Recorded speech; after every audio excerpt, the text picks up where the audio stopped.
What's up? This is the Wolf Pack. So, you want to make money in Australia?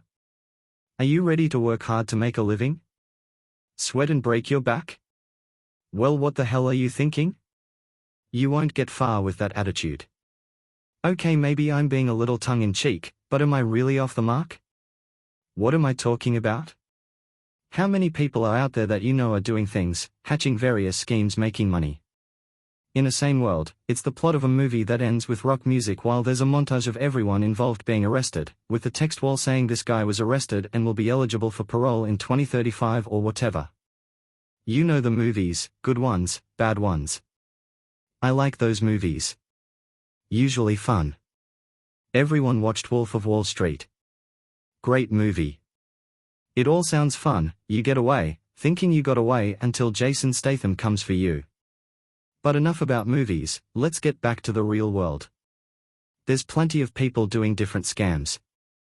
This is just entertainment. Please do not attempt these. Also, not financial advice. Also, crime is illegal. Any other legal waivers to give, just so all the bases are covered. A few years back, there was a GST scam going on. I looked into it. I expected a scheme with some planning, some sophistication. Thinking Spectre is plotting this scheme, waiting for James Bond to bust into the room. I won't share how easy it is to do, or how easy it was because I'd hoped that the ATO closed the loophole.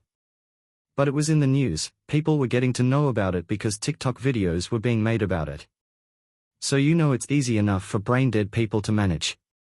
So not a sophisticated scheme. But there were people making money from it back then. Also, post-COVID, or during, they had those schemes of people applying for relief money for businesses. People went to make fake financial records and made money. I remember being out and about at that time, as my job was an essential worker. So I was allowed to leave my house at that time. I would see so many brand new cars around. I knew something was up seeing so many brand new cars all over the place. Again, looked into it, and yeah, another thing drooling idiots could have done. I keep mentioning that, because honestly you just think it should be difficult to rip off the government. I watch heist movies, so I expect to see Robert De Niro planning an elaborate scheme, not seeing someone literally submit some paperwork to a government department, and now they pay you a crazy amount. Another older scheme, I don't remember the specifics as it's been some time, but the government was handing out money to daycare centers. How many stories of people just registering their house as a daycare business, get their friends and family to bring their kids over, and boom. Daycare center. All these ones are over though, so I know people have been arrested for this stuff. Not everyone, but some people, and I'm sure the people who got away with it would be smart to never talk about it. Don't make TikTok videos about it is what I'm saying. But I'm also saying don't steal money. So many other ongoing ones. NDIS scams. Insurance fraud. Business scams. Government contracts. Illegal tobacco. Who the hell knows what else? There's different levels of this as well. Things set up as specific scams, only for the purpose of taking the money versus things that are not specific scams, like for example, government contracts. It's not a new thing. Businesses bid for government contracts. Things need to be built. But everyone knows you can inflate the price of the work you do, and basically rip off the government to line your pockets. Government bureaucrats have no idea what things cost in the real world, so how would they know the value of the work? Remember when there was a cafe in the Parliament House that was built for 400 grand?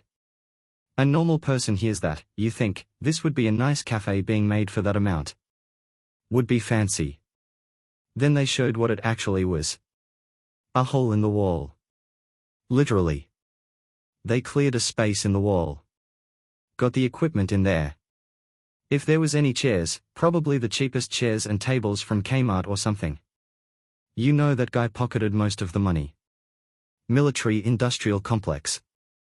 All of these crazy weapons, if you ever look at procurement papers for defense projects, having these crazy price tags for these crazy weapons systems. The thing with the submarines. We ordered them years ago, shafted the French and had to pay them out of the contract, and now apparently the subs won't be brand new when we get them from the Americans. How much did this all cost? Bloody ridiculous. Ukraine and Iran. All sorts of destroyed quote-unquote advanced warfare systems destroyed by drones with lawnmower engines.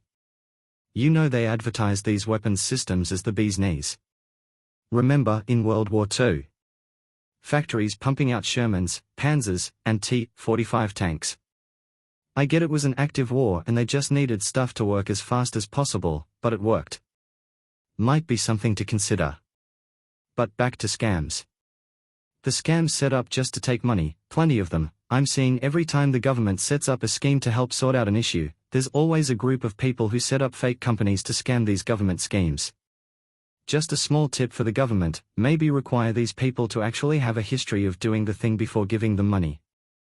A company set up the day after you announce a scheme might be a little bit of a red flag. Better to start slow, and improve the systems, rather than just give money to everyone and then a few months later oh no, people are robbing us. This scheme is being wrought. How could this happen? Cough NDIS cough. Not that the government will listen. But hey, nobody can say I didn't give them advice. It's easier to keep money in your own pocket than it is to chase it up after giving it away. I did mention illegal tobacco. It's not a scam like these others, but again, government retardation. All the money that would have gone to the government if the tobacco tax was reasonable, now going to criminals. See my tobacco tax video for more on that. I won't retread what I said there. At the end of it all, the economy is going down the toilet, but there's definitely people doing all sorts of things. You probably know a person. The person who's a bit of a dud, who suddenly has a nice car and watch. Don't go accusing people. If they are dopey, they'll tell you about the scam they are pulling. If they are smart, well you won't know, so whatever. What can you do? Remember to do the good old YouTube thing. Like, comment, share, subscribe. Appreciate you all. Until next time. Stay sharp. Stay hungry. Welcome to the pack.